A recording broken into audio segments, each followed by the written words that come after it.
পাহাড় ডাকছে, তাই সপরিবারে বেরিয়ে পড়েছি। তবে এই জার্নিটার পিছনে, এই ট্যুরটার পিছনে একটা গল্প আছে, সেটা একটু আপনাদের সাথে শেয়ার করি। 2 মাস আগে যখন আমার ভাই ওর ফ্যামিলি নিয়ে কিন্নার বেড়াতে এসেছিলো, তো সকালে চা খেতে খেতে ভাই বললো, দিদি অরুণাচল বেড়াতে যাবি?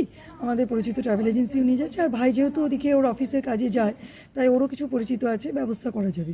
সমস্ত কিছু ঠিক হওয়ার পর, কত কী প্যাকেজ খরচা করার পর, সব আলোচনা হওয়ার পর ভাই বললো প্লাস ভালোই খরচা হবে। তো ভাই বললো, দিদি একটা তো মুশকিল হয়ে গেল।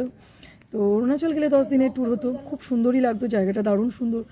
কীভাবে সমস্ত প্ল্যানিং করার পর বললো, একটা তো সমস্যা, কারণ আপনারা অনেকেই জানেন যে আমার ভাইয়ের বউ এই 2016 অভিশপ্ত প্যানেলে পড়ে গেছে। তাই যদি ওর ইন্টারভিউ ডেটটা তখনও অ্যানাউন্স হয়নি, এবার যদি ওর ইন্টারভিউ ডেটটা পড়ে যায় তাহলে তো পুরো ট্যুরটা ক্যান্সেল করতে হবে, আর তখন অনেকগুলো টাকা লোকসান হয়ে যাবে। তো ভাই বললো, তাহলে কি করা যায় বল? দিয়ে তখন ওই আইডিয়া দিল, তাহলে এক কাজ করি দিদি, চল আমি বরঞ্চ NGP পর্যন্ত আমাদের 6 জনের আপ ডাউনের টিকিট কেটে রাখি। তো যদি ওর না তখন লোকসান হলেও কম হবে, তাহলে তখন কোথায় যাওয়া হবে না যাওয়া হবে ঠিক হবে। তো ভোটের সময় যখন মেমারি গিয়েছিলাম, ভাই আমাকে অনেকবার জিজ্ঞাসা করেছে, আমার হাজব্যান্ডকে জিজ্ঞেস করছে, বল দিদি কোথায় যেতে চাস, কী প্ল্যান, কিছু। আমি সম্পূর্ণটা ওর ওপর ছেড়ে দিয়েছিলাম। সম্পিতা মানে ওর ভাইয়ের বউ, যা তোরা যেটা ভালো বুঝবি, তোরা যেখানে নিয়ে যাবি, যেখানে বলবি আমি সেখানে যাবো, আমার কোনো অসুবিধা নেই। তো 3-4 দিন আগে ভাই আমাকে ফোন করে বললো যে, দিদি আমি আর মামুন একটা প্ল্যান করেছি, জলদাপাড়া, শিটং আর দার্জিলিং।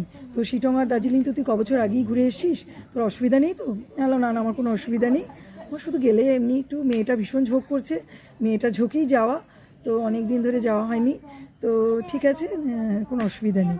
তো তারপর সেই অনুযায়ী সব প্ল্যানিং করা হয়। এবার ওরা বর্ধমান থেকে ট্রেন ছেড়ে দিয়েছে, আমরা এখন বোলপুর স্টেশনে বসে আছি। আর আমি তো ব্লগ করি, সবটা বলি, আপনাদের সাথে শেয়ার করি। একবার দেখি বোলপুর স্টেশনটা তবু একবার দেখাই।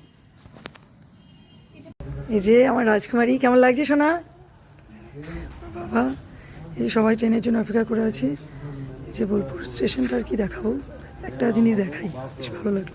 এই গাছগুলো দেখে ভীষণ ভালো লাগলো, রাত্রিবেলায় আলো পড়ে এত অপূর্ব লাগছে, আর ওইখানেও গাছগুলো কি সুন্দর।